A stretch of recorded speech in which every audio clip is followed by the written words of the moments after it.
به نظر دنیای لنگه به لنگه چه شکلیه؟ هیچ وقت روز نمیشه، همیشه شبه.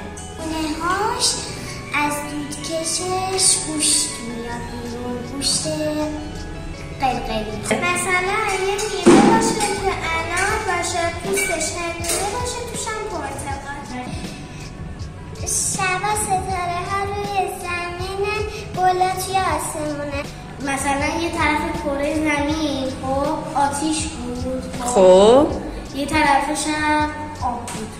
مثلا آدما با پرنده عوض شد. خب آدما برن روی درخت زندگی کنن و دونه بخورن. خب زمین زندگی کنن و مثل آدما با قاشق چنگال غذا بخورن. سلام ماهان. سلام. خوبی؟ به نظر دنیای لنگه به لنگه چه شکلیه؟